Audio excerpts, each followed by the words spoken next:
Before I start going over the sample test, I just want to go over a couple general things. First of all, the sample test is designed so that you get 100 attempts at the sample test. I did it that way so basically you can try it as much as you want, play around with it as much as you want.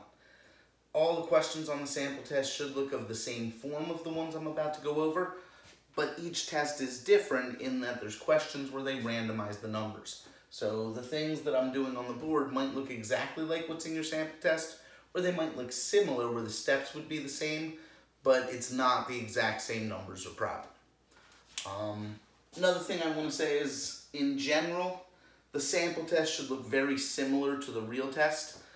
I know that for like problem 1, this kind of was a question that walks you through how to do something like this. Don't expect the actual test to walk you through it, but the same general idea will hold, where if question 1 is about points being plotted on a curve and figuring out how to write them as ordered pairs, then question 1 on the actual test will be like that. Please do not open the actual test until you're ready to take it. You get 1 attempt at the actual test. Do not go in and think you can come out and come back to it later. Make sure that you have 2 hours to sit down and do the test. It shouldn't take 2 hours. Honestly, I expect students, based on the times that it says in WebAssign that it takes you, to take about 30 minutes to 45 minutes in general. Definitely other students take longer or shorter, but I would say that's about the average time it takes. I don't believe that anyone will take more than the 2 hours. I don't intend it to be a limiting deadline where you only have a set amount of time. But again, in general, I don't think it's been an issue in the past. All of that said, where we begin is with a graph where they've plotted 6 points for us and they want us to say, what are the X and Y coordinates? They walk you through how they got to A and say starting from this center point 0, 0, to get to A, they move 2 to the right and up 3. So they rate the point as 2 positive because I went to the right, 3 positive because I went up. They then tell you that B has a Y coordinate of 4 and want you to find the X coordinate. Well, to get to B, I do go up 4, but before I do that, I decide to go not left or right at all. I stay on the axis, which means I move 0 in the left and right direction. For C, they tell us they want 1, 2, 3 to the left in the X direction. We need to figure out what they went in the Y direction. Looks like they went up 1, 2. So I'm going to put a 2 for the Y coordinate for C. For D, starting from the center, they tell us they went 1, 2, 3 in the X direction to the left. From there, we have to go down 1, 2, 3. Down 3 is a negative movement in the Y direction of 3 units. For E and F, they tell us what the Y coordinate is. It's halfway between 2 things for each of them. I'm sorry about the halves. There are some that have that. Just know that when it's midway between 2 things, it's intended to be half, or 0.5. So here, when we're looking at E, this is point E. We can see that it went down 1, 2, 3, 4 and a half, or negative 4.5. For the left and right, we didn't move at all. So the first X coordinate should be 0. To get to F, the Y coordinate was down 1, 2 and a half. The X coordinate, starting from here, we went right 1. So the X coordinate should be a positive 1. There's then a skill check below that where they don't tell you X or Y and ask you to find each of them. So for A, we move 1, 2, 3, 4 to the right, and we don't move up or down at all. For B, we don't move left or right at all, and we move up 1. For C, we move left 1, 2, 3, and then it's not on this line, it's not on the next line, so it's midway between the 2. I'm going to call that moving left, so negative 3.5 or 3.5. Now that we've identified how to get to that X, we go down 1, 2. We don't go down 3. Midway between 2 and 3 means we go down 2.5. Of movement down in the Y direction is negative, so this becomes negative 2.5. Finally, for D, starting from 0, 0, we're going to move right 1, 2. So 2 will be the X coordinate. Then we're going to move down 1, 2, 3. So negative 3 will be the Y coordinate. The next 2 questions deal with graphing from the equation by plotting points. So the way that we're going to create a table of values for these questions is we're going to choose something to plug in for X and solve for the resulting Y. When you're not given x values, like number 2, my recommendation is to choose -1, 0, and 1. To me, that's the easiest from the go if you're just looking to do the same thing every time. So what that means is to find the associated y value with an x value of -1, I'm going to plug a -1 into the equation everywhere where I see an x. So it's going to become y equals 3 times -1 minus 2. 3 times -1 is -3. Minus 2 gives me a total of -5. So when I put in an x of -1, I get a y of -5. That gives me the xy point, -1, -5. I'm going to do the same thing except now plugging in 0. Y equals 3 times 0 minus 2. 3 times 0 is 0, minus 2 is -2. So when I put in 0 to the equation, I get an answer of -2, which gives me the point 0, -2. Finally, when I put a 1 into the equation, I get y equals 3 times 1 minus 2. That's 3 minus 2, which equals 1. So the x-coordinate of 1 produces a y-coordinate of 1. Again, all I'm doing each time is taking whatever x I chose. If you just want to have a process you do every time, choose -1, 0, and 1. I'm going to put each of them into the equation. After I put them into the equation, I find out what the resulting y value is, and it creates these xy points. So the first point I found was -1, -5, -1, -1, 2, 3, 4, 5, which would go there. Next point I found was 0, -2, 0, -1, -2, and finally I found 1, 1, 1, 1.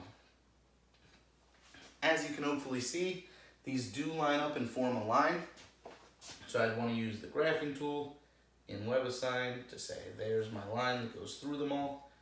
If when you do this process you get 3 points that don't form a line, that are mismatched somehow, my guess is something went wrong with the negative numbers in here when you were plugging in. It's real easy to forget that when I put a -1 in, it makes this negative. It's real easy to forget. 2 negative numbers combined, you just add them and keep the negative sign. There's a lot of things going on with order of operations within these. So hopefully when you get your 3 points, they're on a line. If they're not on a line, something went wrong in this part of the process. In problem number 3, it asks us to solve the equation for y, find 3 solutions to the equation, and then draw its graph. So where they begin is almost solved for y. The only thing is instead of having 1y on the left, they have 3y. So to get this 3 being multiplied by the y to be undone, we're going to need to do division. I'm going to divide this side by 3, leaving me just with the y, but what I do to the left, I have to do to each term on the right. 12 divided by 3 gives me 4. 3 divided by 3 gives me 1. So I'm left with the equation y equals 4x minus 1. They've now told me what they want me to plug in to find the points. So the first thing they want me to plug in is x equals 0. It becomes y equals 4 times 0 minus 1. 4 times 0 is 0. 0 minus 1 is -1. So this has a y value of -1.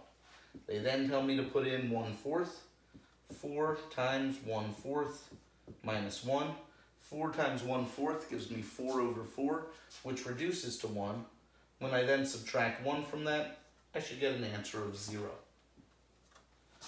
Finally, when I put a 1 in, y equals 4 times 1 minus 1. 4 times 1 is 4, minus 1 gives me 3. So I get a y value of 3.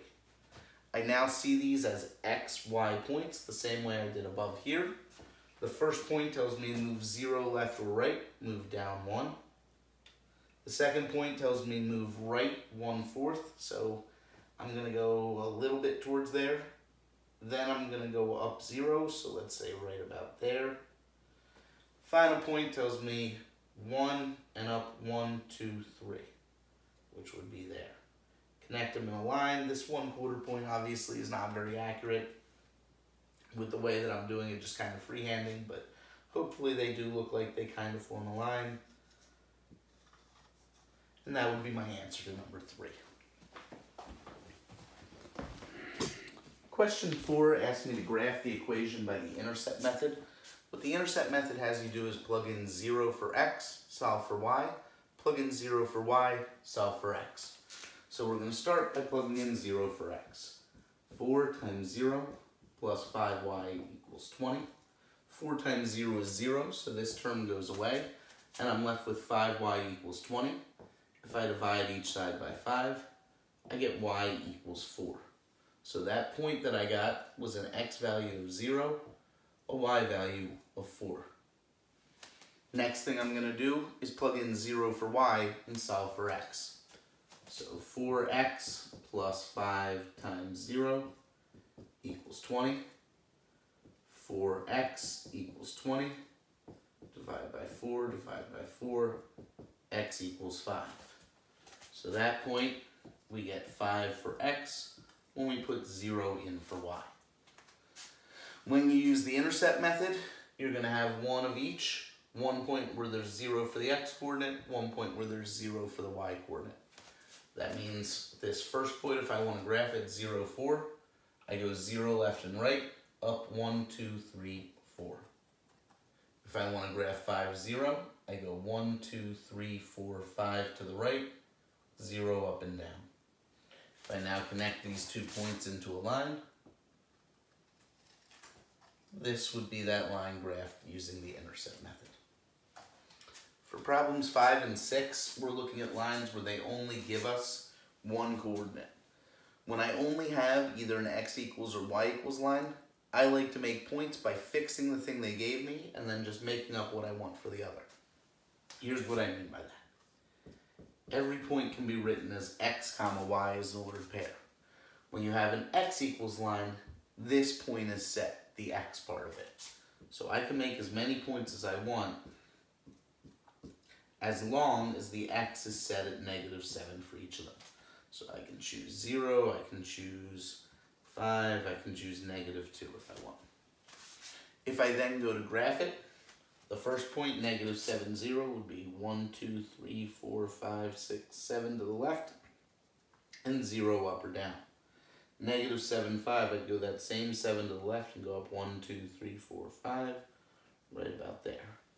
-7, -2, I'd go that same 7 to the left and down 2. So what I end up getting, if I drew these right, should be a straight up and down line at -7. A vertical line at an x value of -7. Again, the best way to do it if I need to graph it on a coordinate plane is to create points where I set that x coordinate equal to the -7 I know it has to be. So same general idea when I'm asked to graph x equals 9/8. I know we don't love dealing with fractions and stuff like this, but basically the only thing I can do is I can put it into my calculator if I want, and I can get it to tell me that it's 1.125. So at least I know that it's happening between 1 and 2, much closer to the 1. If I wanted to create, again, x, y points, I'd have to set this at 1.125. And then I could choose whatever I want for y. I'm just going to choose the same 3 things I did here. 0, 5, -2. Those were just off the top of my head. There's no real reason to choose any of them except 0.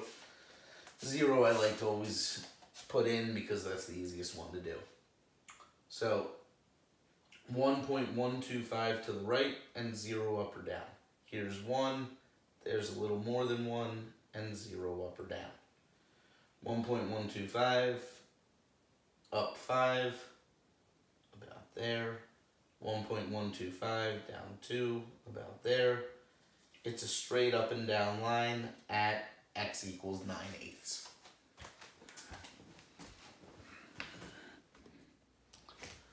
Next question asks us to find the slope of a graphed line. When people did this on the homework, some people were confused. They said, I don't see the points. How do I know where I want to start? So the goal here is that you really need to look and find 2 places where it crosses at corners. Where I say when it crosses at corners, my purple line, which on your questions will be red, I'm looking for where, if I go to an exact x value, it crosses at a y line as well. So if I tried to choose x equals 2, I'd see that no, the purple line doesn't cross here at a corner. If I chose x equals 1, it doesn't cross at a corner, but here, when I choose x equals 0, it does intersect at a y line. Similarly here, when I choose x equals 3, it does intersect at a y line. So what I can do is I can look between this point here that's happening at a corner and this point here that's happening at a corner. The first step in doing these problems is identifying where are two clear points that are hitting at a corner. Once I find that, I need to look at it as rise over run. So as I move to the right, I'm moving right 1, 2, 3. I have to move down 1, 2. So I write rise over run. The rise is the up and down. As I move right, I went down 2. So the rise is going to be -2. The run is what I moved to the right. I went 1, 2, 3. So the run's going to be 3. I always want to check and see, is there some number that goes into both things to see if I can reduce it. In this case, I cannot. So my final answer would be the slope equals -2/3. I want to point out that, again, on you guys' sample tests, you might not get the same question, so your answer might not be -2/3, but it'll be a problem like this with a different line, where hopefully you can figure out what the rise and run would be for your line. Problem 8 asks me to find the slope of the line between 5,8 and 7,4. My hope is that you have notes out in front of you when you're doing this test that give you the slope formula. So it's absolutely fine to have any formulas, anything else like that in front of you. It's all open note, open book, whatever you want. What it's not is you're not allowed to use a tutor, you're not allowed to use a friend, you're not allowed to use any other person to help you on the test. That being said, you should have written somewhere m equals parentheses y2 minus y1 over x2 minus x1. I'm going to label points x, y, 1, 1, 2, 2. So I'm just going to plug things in where they go. y2 minus y1 over x2 minus x1. On top, 4 minus 8 gives me -4. On bottom, 7 minus 5 gives me 2. That can be reduced. -4 divided by 2 gives me a final answer of -2 for the slope. Again, I think you're better off if you physically label the points, make sure you know which one's which, and plug them in properly to where they belong to the formula. For number 9, it tells me to graph the line that passes through the given point and has the given slope. So the first thing I want to do is anchor my line by figuring out where the point is that I can start from. -2, -1 means I move left 2, down 1 from the origin. So starting at 0, 0, I move left 2, down 1. Now that I've used that point as a starting point, I'm done with it. It doesn't give me any more information than where to start. What I now need to see is from that point, how do I move? That's exactly what a slope tells me. Slope tells me to get to the next point. If a slope is positive, I move up whatever number's on top. If a slope's negative, I move down whatever number's on top. And then I always move to the right, the number on bottom. Rise over run. So in this case, it's a positive 4, meaning I'm going to move up 4. 1, 2, 3, 4. And then I'm going to move right 3. 1, 2, 3. So from my original point, I went up 4, right 3 to get to that point. If I did it again, up 4, right 3, it'd be somewhere like this. I can then connect them into a line, and that would be about my equation of the line. Doing it in the system, basically as long as you anchor the first point and then count out 1 rise and run, you should be able to put the line tool across them. In number 10, it asks us to determine whether the lines are parallel, perpendicular, or neither. Really, the way to determine this is to compare their slopes. If I find that they have the same exact slope, both number and sign, then they're parallel lines. If I find that they're negative reciprocals, meaning one's positive, one's negative, and they're fractions that are flipped, then it's perpendicular. Any other situation, and I report neither. So the first thing I need to do is use this slope formula to find the slopes of each of the pairs. So I'm going to label my points xy, xy, 1, 1, 2, 2, xy, xy, 1, 1, 2, 2. For the first set of points, it's y2, 6, minus y1, 5, over x2, 2, minus x1, 6. On top, 6 minus 5 gives me 1. On bottom, 2 minus 6 gives me negative 4. So I get a final answer of a slope of negative 1/4. I set it up the same way. For the bottom set of points, y2 is negative 6 minus y1 is negative 5 over x2 is 3 minus x1 is negative 1. A little trickier here because I have these double negatives, so I'm going to show the intermediate step where this stays a negative 6, but a negative negative 5 becomes plus 5. This stays a positive 3, but a negative negative 1 becomes plus 1. Negative 6 plus 5 gives me negative 1. 3 plus 1 gives me 4. So I'm left with negative 1/4. These two slopes are identical. They're both 1 divided by 4. They both have a negative sign. For that reason, these two slopes that are the same lead me to a conclusion that the lines are parallel. When they have the same slope, they're parallel. When they're negative reciprocals, they're perpendicular. When they don't have either of those two relationships, that's when you would report neither. The last 4 problems on the sample test begin with them giving me a line that they ask me to find the slope and y-intercept of. Little confusing here. It actually is already in y equals mx plus b form. I know that I normally talk about getting y's to the left, x's and numbers to the right. If I wanted to move this, I could move everything around. I could say, well, I'm going to subtract 6x here, add 2 here. I'm going to subtract y here. What I do to one side, I have to do to the other. So over here, I need to subtract 6x and add 2. Over here, I need to subtract y. These would go away. These would go away. On the left, I'd have negative y. On the right, I'd have negative 6x plus 2. I then need to say, well, I want a positive 1y, so I'd multiply by negative 1. That would give me y, negative times a negative is a positive, equals negative times a negative is a positive 6x. Negative times a positive is negative 2. So this would be the equation for the line. But really all that is the same thing I wrote up here where I started, just seeing that it doesn't matter which side of the equation y is on. If you have 1y solved for, this is the equation of that line. We like to write it with y's on the left. I completely understand if you prefer to see it that way, but really that equal sign can be like a mirror, so I can just flip what's on the two sides of the equal sign as long as I flip everything for everything. So once we recognize that this already is in the equation y equals mx plus b, to find the slope, we pull out the m. I'm just going to write the general equation up here because we'll be referring back to it. So the thing in front of the x is a 6. That's why the slope is 6. The thing after the x is a b. It's negative 2. It represents the y coordinate of the intercept. So the negative 2 goes here in the second spot. The reason it's a y-intercept is because we set x equal to 0. So always in the first spot here is a 0. In number 12, it asks us for the pair of equations, determine whether they are parallel, perpendicular, or neither. This always goes back to finding the slope.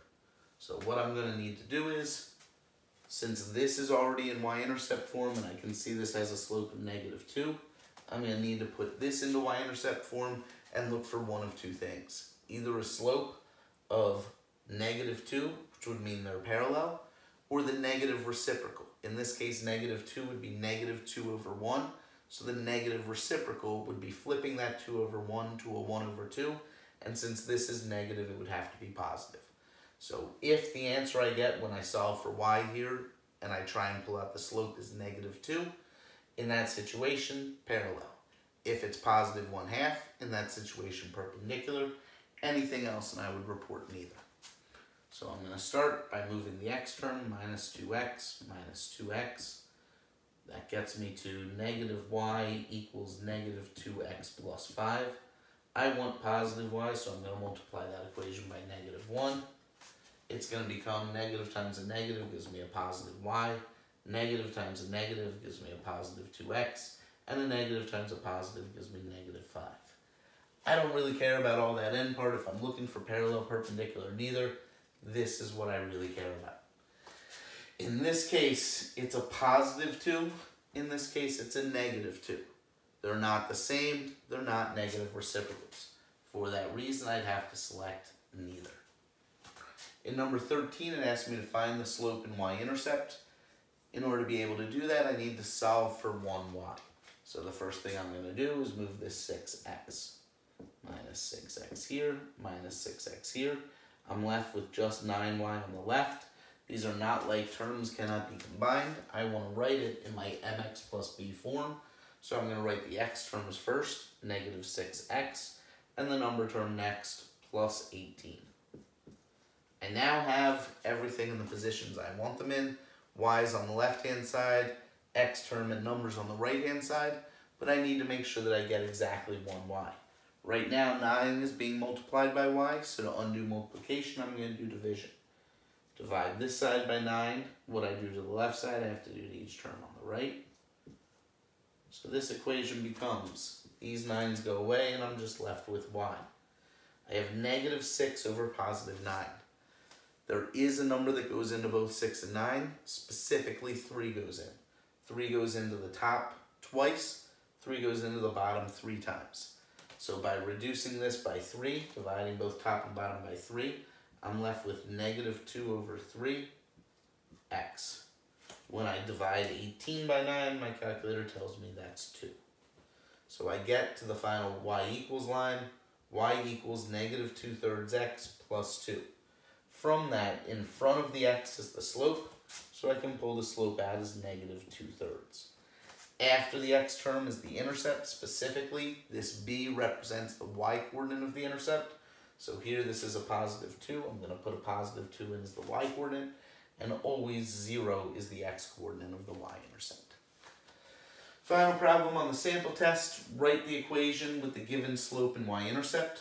So when I go to write it, I'm going to start y equals, then on the right-hand side, I'm going to put in that slope, 1/4 times x.